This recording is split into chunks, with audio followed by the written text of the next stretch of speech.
Does the Panama Canal have a bleak future ahead of it? Will the interoceanic corridor of the Isthmus to Tehuantepec in Mexico mark the end of the Panama Canal as we know it? So in today's video, we'll look at the history of the Panama Canal and how the introduction of the interoceanic corridor is threatening its future. But before we begin, make sure to like and subscribe for more such informative content. The Panama Canal is arguably the most well-known tourist destination in Panama, and is a source of great wealth for the locals. The Panama Canal, one of the 7 wonders of the modern world, is a must-see for visitors to the nation. Constructed with the aim of significantly reducing ship transit times between the Pacific and the Caribbean Sea, the canal has accommodated more than 900,000 vessels to date. The engineering marvel was once thought to be impossible to construct, yet you can see for yourself right now. But what is the history behind this project, and why is it so unique? For several years, many have referred to the Panama Canal as the greatest engineering achievement in human history. The ramifications of the remarkable, nature-defying effort, which took 50,000 individuals from 90 different countries to slice the continent in two, are still felt in the present. Which is why it should come as no surprise when the canal was also dubbed, possibly less favorably, as the greatest liberation mankind has ever taken from Mother Nature. However, in recent times, it is safe to say that both of those descriptions are in contradiction with each other. But why? Well, the answer to that is climate change. A drastic drought caused by the climate change in the region has resulted in a drastic change in the water levels. The recent change in the overall water levels have resulted in the canal drying up, forcing the canal operators to administer stricter protocols. Thus, just over half the ships that once traveled can do so now. In the past, the canal can handle 36 vessel crossings every day on average. Unfortunately, as a result of the drought, there are now only about 24 crossings, significantly reducing the canal's ability to handle maritime commerce from around the world. But wait, there's actually more. Weight restrictions are now in place for vessels that sail through the canal. Because of the lower water levels in Lake Gatun, ships are required to have lower draft limitations, which means that they can carry less cargo in order to minimize displacement and guarantee safe transit through the locks. This action has a direct influence on the operational efficiency and profitability of the shipping business, since it forces them to choose alternative routes or reduce their loads, both of which come with higher prices and more logistical challenges. This has also caused delays to the global supply chain, leaving many people wondering how we got here and if this is truly the end for the Panama Canal. Well, let's find out. The idea to build the Panama Canal dates way back to the early 16th century, when the Vasco Núñez de Balboa 1513 Isthmian crossing inspired the idea of creating a waterway that would connect the Atlantic and Pacific Oceans across the Panama Isthmus. He saw that the two oceans were only separated by a very small landmass. Charles V, Holy Roman Emperor, and Charles I of Spain started the effort to construct a bridge over the isthmus. On January 7th of 1914, the first ocean-going, self-propelled vessel made the whole Panama Canal transit. Through the Pacific locks came the old French crane boat, Alexandre Lavallee, which had been transported over from the Atlantic side. Even though there were some hiccups when the canal was completed in 1914, maritime transformation was completely transformed. But wait, the story doesn't end here. The recent challenges faced by the canal in terms of climate change have caused a century-old railway project in Mexico to resurface. And there is no doubt that the introduction of this pivotal project will result in some interesting rivalry for the canal and might actually even put it out of business.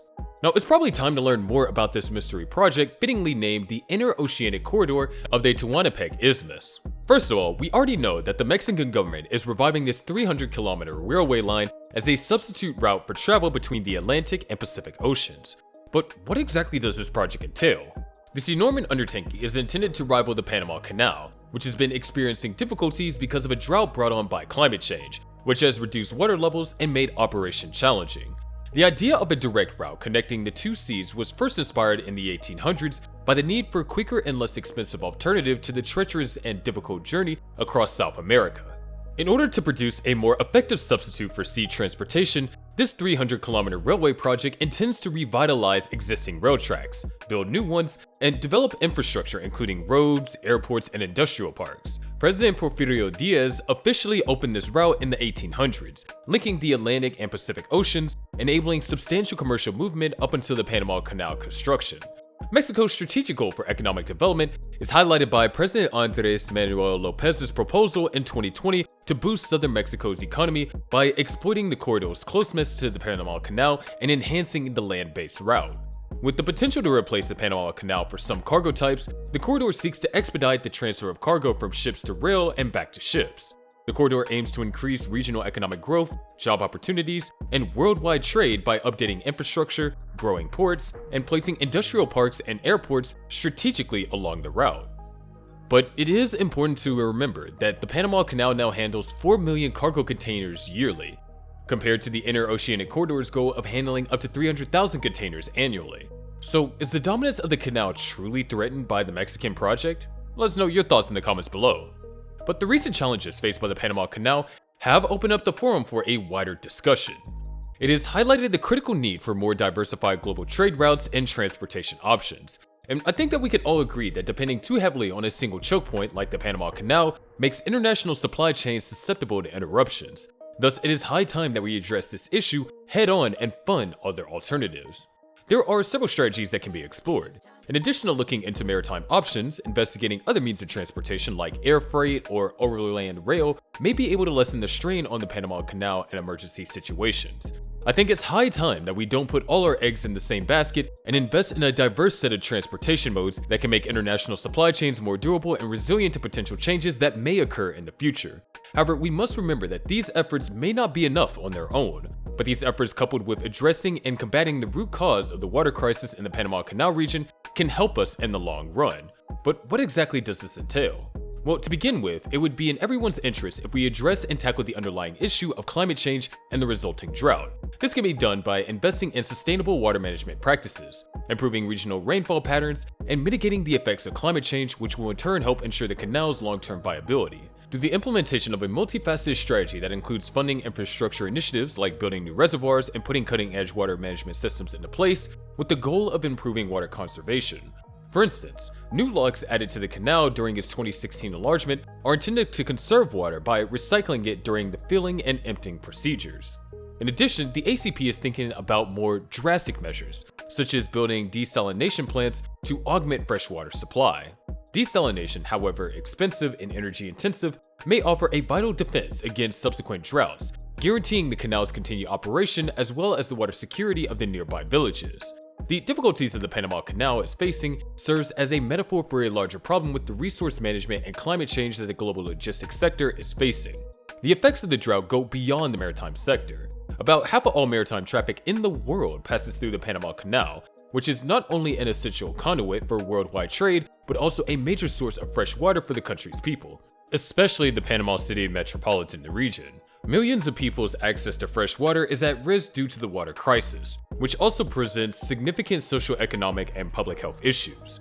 The Panama Canal's experience and solution provides important lessons in resilience, creativity, and sustainability as the globe struggles with rising environment volatility. Now folks, it goes without saying that there is a great deal of mystery and intrigue surrounding the future of the Panama Canal as we approach the end of this video. It is a complex story with many twists and turns, including a much intense rivalry. But it is crucial to keep in mind that despite the many difficulties the Panama Canal is currently experiencing, the creation of the interoceanic corridor might actually be a good thing. So let's hope that this great project for innovation and cooperation in the international shipping business is what it ends up being.